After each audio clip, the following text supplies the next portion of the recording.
welcome to our morning edition of Arirang News. We begin with these stories making the headlines at this hour. Days of heavy rain last week across South Korea have left at least 19 people dead. With 9 people still missing, search efforts resumed this morning, but roads closed due to flooding or damage are making rescue operations difficult. With less than 2 weeks left until the August trade deadline, the United States says it's more concerned with the quality of trade agreements than their timing. South Korea's top security advisor is on a second visit to Washington, and the country's new finance minister is also set to travel to the U.S. for trade talks. Starting this week, the South Korean government has now begun giving out cash handouts, aiming to boost spending. Many of those who received the vouchers say they'll be using the coupons to pay for daily necessities. And small business owners are holding on to hope that this will help revive the economy. At least 19 people have died and 9 are still missing after days of torrential rain caused landslides and flash floods across South Korea. Recovery efforts resumed this morning, with authorities continuing their full-scale operations. Our Shinayong starts us off. With the heavy rain easing, recovery work is picking up speed in South Korea. Emergency repairs have been completed for about 44% of the more than 6,700 damaged homes, roads, bridges, and other facilities across the nation. I've been running this business for 10 years. What is this? My fridge and everything. My house, too. Heavy rain began last Wednesday and continued for 5 days, but despite drier conditions, casualties are still being reported. According to the Ministry of the Interior and Safety, as of 6 a.m. Tuesday, at least 19 people have been confirmed dead and 9 remain missing nationwide. In northern Gyeonggi-do province, the death toll has risen to 4 after 2 missing people were confirmed dead on Monday. 4 others remain missing. The latest confirmed fatalities include a man in his 70s who went missing in a landslide in Gapyeong-gun County and a man in his 50s who was swept away by a fast-moving stream in Pocheon City.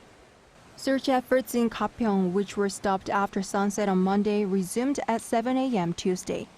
Around 600 personnel, similar to Monday's numbers, are expected to participate, with equipment including helicopters and drones being deployed.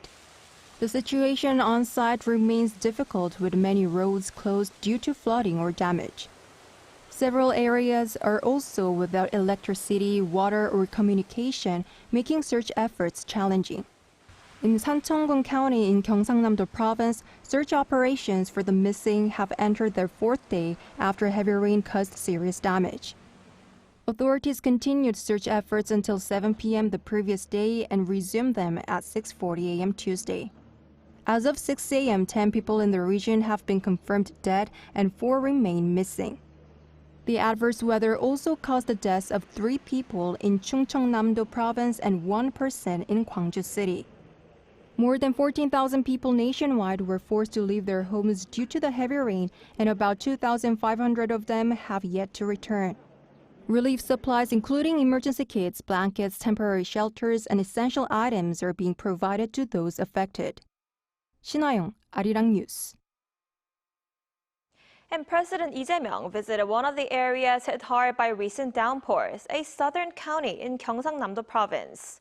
He called for a swift designation of flood-hit areas as special disaster zones to provide residents with financial and recovery support. Our presidential office correspondent Yoon Jung-min reports. Stepping on the ground where a trail of devastation was evident, President Lee Jae-myung met with residents, many of whose homes and farms had been turned into wreckage. He was in Sancheong-gun County in Gyeongsang-namdo Province on Monday, where at least 10 people were killed and 4 are missing. 뭐가 필요하세요? 축사 들어가는 그 입구에 그 입구가 지금 딱 양쪽으로 막혀갖고 장비도 뭘 제거해야 되는 예. The president also met rescue workers and was briefed about the situation by the county's deputy mayor. 왜 피해가 저렇게 읍에 집중됐을까요? 구름이 머물러 있으면서 빠져나가리라고 예상을 지금 저희들이 했었는데 빠져나가지 않고 정체를 하면서 집중적으로 The president expressed his condolences and instructed officials to establish measures to prevent such disasters from happening again. He asked rescue workers to do their best, searching for the missing, as he listened to the suffering of the people. The president asked officials to provide recovery and relief support that people actually need, as he heard from the residents that they are in short supply of shoes and underwear because they had to evacuate abruptly.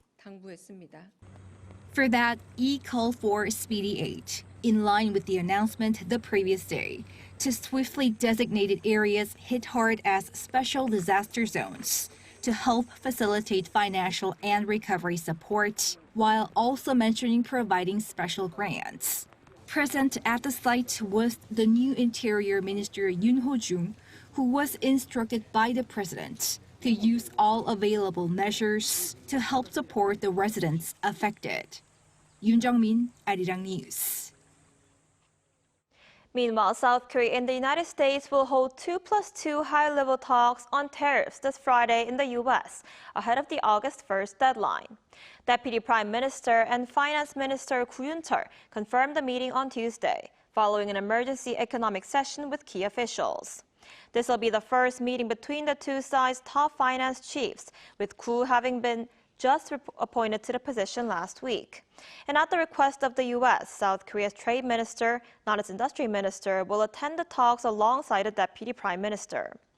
Meanwhile, Seoul's industry and foreign ministers are also seeking separate meetings in the U.S. with their American counterparts to discuss tariff issues. And U.S. Treasury Secretary Scott Bessent has said the Trump administration is more concerned with getting high-quality deals with trading partners than meeting the August 1st trade deadline. Our Lee Seung-jae has more. The Trump administration is more concerned with getting high-quality trade deals rather than meeting the August 1st tariff deadline. This, according to U.S. Treasury Secretary Scott Bessent, who stressed Washington will not rush into any deal.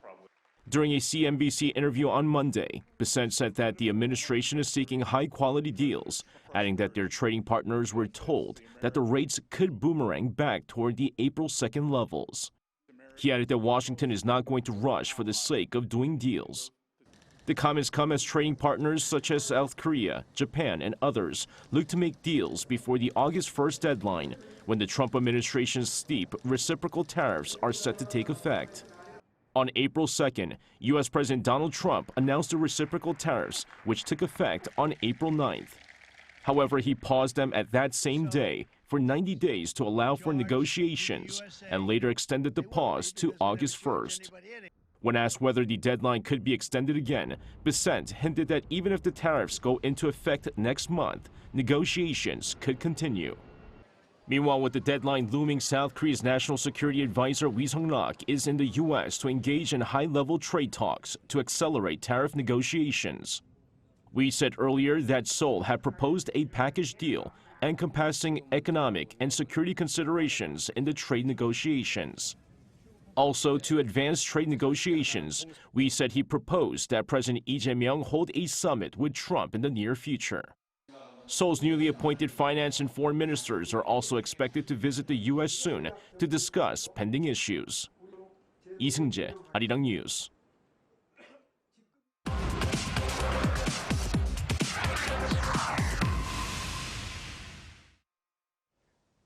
So as we just heard, South Korea's National Security Advisor is on his second trip to the United States, and the new finance minister is also set to travel to Washington later this week, as Seoul intensifies its last-minute efforts to avert tariffs before the August 1st deadline.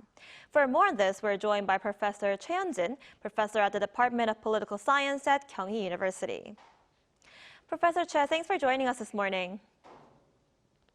Good morning. Thank you for having me. So with the top security advisor now in Washington, can we expect him to finalize an agreement with the U.S. this week? What factors do you think might hinder an agreement from being reached? Yes, the National Security Advisor Ri Sung-rak returned to Washington just 11 days after his last visit. And this shows how serious this negotiation has become. So we now have only a few days left before August 1st deadline. So both sides are now working very hard to find a final deal. And advisor Wee is not only discussing tariff, he's also raising broader issues like investment and also defense cooperation between the two countries to make a balanced agreement.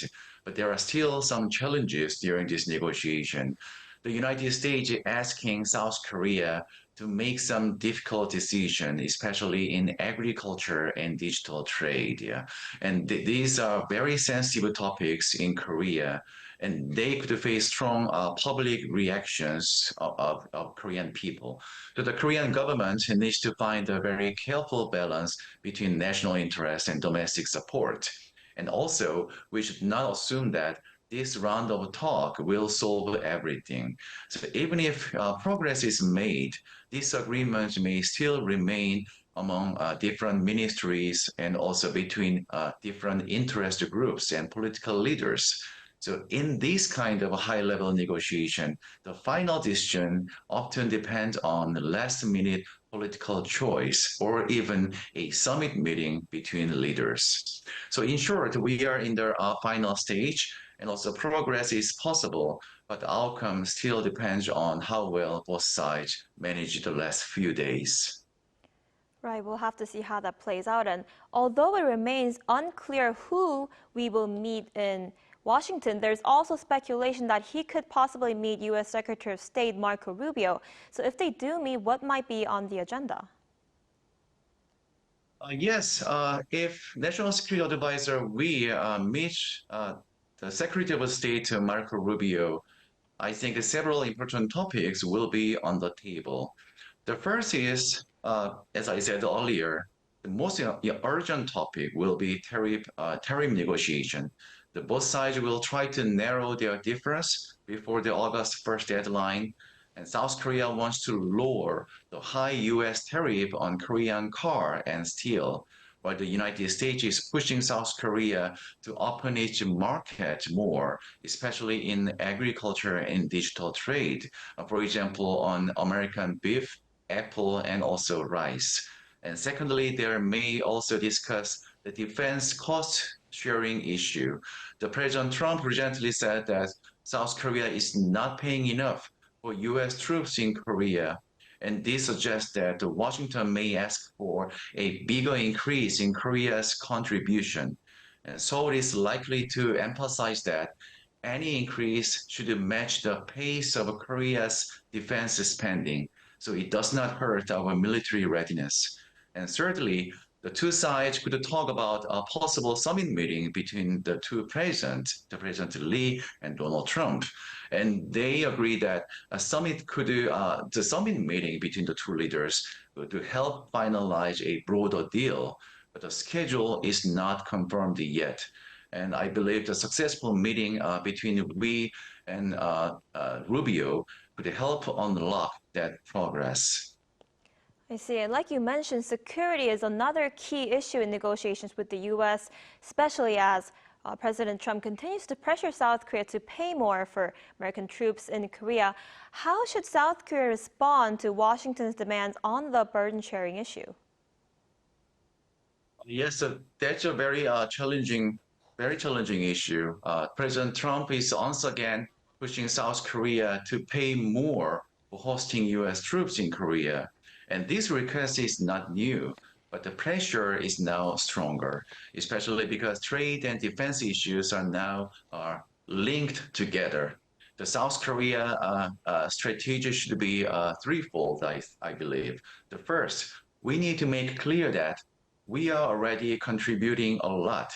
We pay more than $1 billion every year and provide the land and many facilities for free, and support U.S. troop activities in many ways, and wish to explain this to both the U.S. government and the American people. And secondly, South Korea is actively using strategic investment in the United States as a bargaining tool. The President Lee Jae-myung recently held private dinners with major business leaders from Hyundai and LG, and they discussed some plans to expand investment in the United States. So this investment in the US can help reduce some trade tension and also strengthen the economic partnership. And at the same time, we hope this kind of investment in America will ease pressure on defense contribution by showing that Korea is actively making major efforts to support US jobs and industry. And thirdly, we need to prepare for difficult scenario as well. If the US pushes for a big increase or even threatens to reduce American troops, we must be ready to respond firmly and calmly. And that includes strengthening our own defense and working closely with the key partners like Japan. So in short, the Seoul should negotiate firmly but calmly and remind Washington of our fair contribution and also wish to stay focused on protecting our national interests and regional stability. Right, it really is a tough issue indeed. All right, Professor Che, I'm afraid that's all the time we have for today. Thank you so much for your insight. We appreciate it. Thank you very much.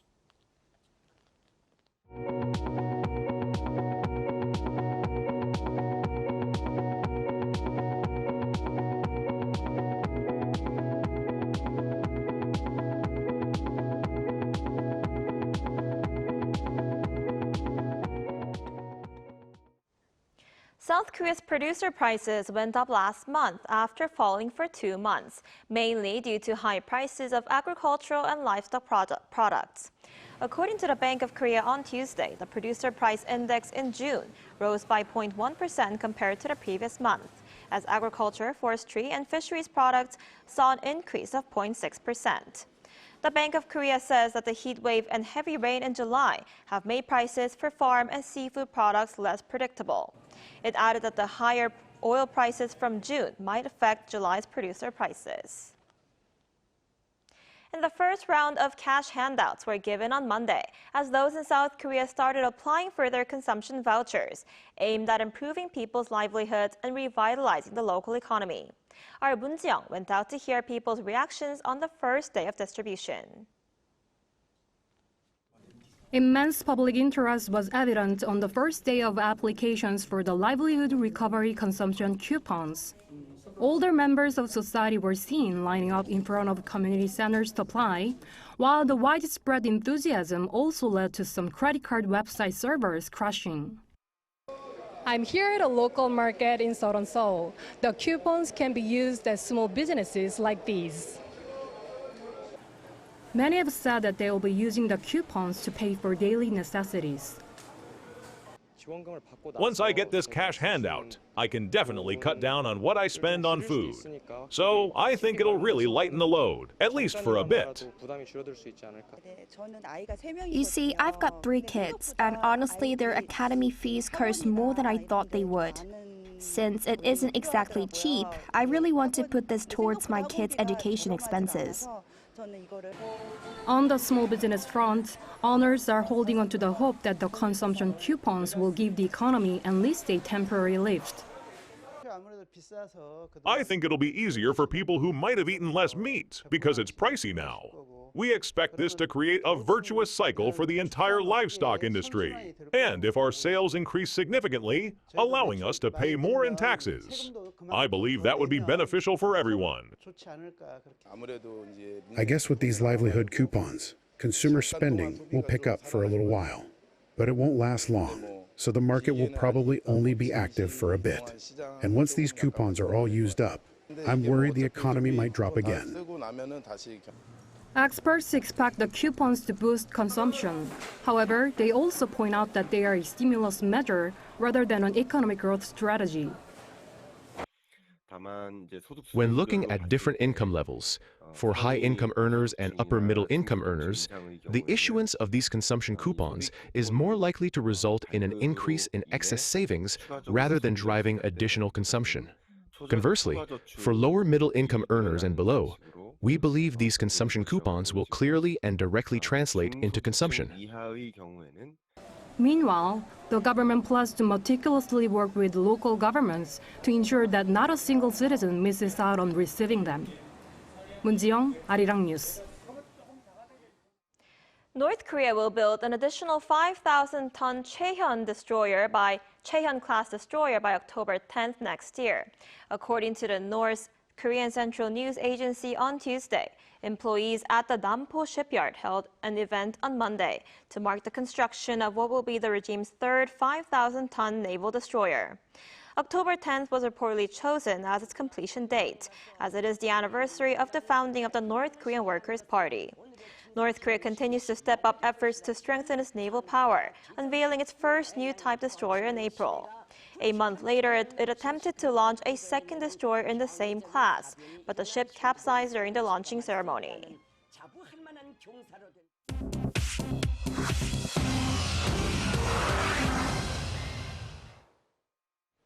Good morning, I'm Choi Ji-hee, and this is The World Now. In Bangladesh, at least 20 people, mostly students, have been killed after an Air Force training jet crashed into a school in the capital, Dhaka. At around 1 p.m. local time on Monday, an F-7 BGI fighter jet suffered a mechanical failure shortly after takeoff from Kermitula Air Force Base and crashed into a building at the Milestone School and College campus. Students were attending afternoon classes at the time. Authorities confirmed the pilot and at least 19 people on the ground were killed. A major fire broke out due to the crash and more than 170 people, mainly children, were transported to hospitals with serious burns and injuries. The country's interim leader, Muhammad Yunus, ordered a full investigation and pledged support for the victims' families. A national day of mourning has been declared for Tuesday. In the United States, Defense Secretary Pete Hegseth hosted Philippines President Ferdinand Marcos Jr. at the Pentagon on Monday. They reaffirmed that the Mutual Defense Treaty applies to all Pacific waters, reaffirming their bilateral cooperation. Speaking after their closed-door meeting, Secretary Hegseth called the alliance storied and essential, highlighting that treaty obligations extend to armed attacks on Philippines forces, public vessels, aircraft, or Coast Guard in any part of the Pacific, including the South China Sea. The two shared aligned views on Chinese assertiveness in the contested South China Sea. President Marcos mentioned the earlier March visit by Hegseth to Manila, saying it sent a very clear message of continued cooperation and strengthened partnership under the Mutual Defense Treaty. Microsoft released an emergency fix on Sunday for a vulnerability in its SharePoint server that allowed hackers to carry out attacks on around 100 organizations over the weekend. Government agencies from the U.S. and Germany, banks, healthcare providers, and industrial companies were affected by the zero-day security flaw. Microsoft issued an alert on Saturday regarding ongoing attacks on its SharePoint servers, which are commonly used for document sharing and internal collaboration.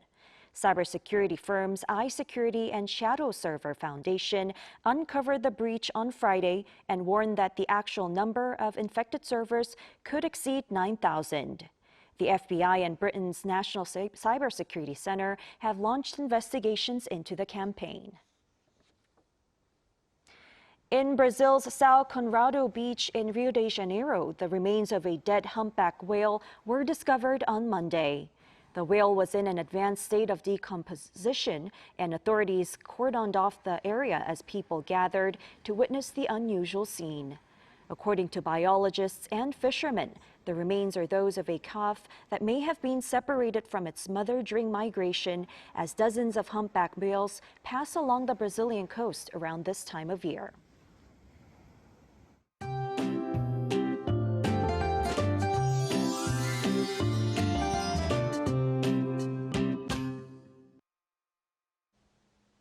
Today marks Taeseo, traditionally known as the hottest day of the year, and it certainly lives up to its name. From early this morning, the air has felt quite muggy.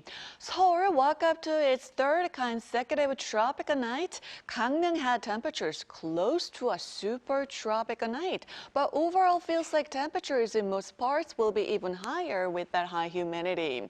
Then we are expecting some strong scattered showers. Most areas can receive 5 to 60 millimeters, but some parts of central regions might get up to 80 millimeters, with intense downpours of 10 to 30 millimeters per hour. And this afternoon, Seoul gets up to 31 degrees Celsius. Daegu, Gwangju will make it to 34 degrees with strong UV rays in most parts. The heat wave will get even stronger as the week goes on, but that's understandable as it's the end of July. Take good care of yourself by drinking plenty of water and taking frequent breaks in the shade.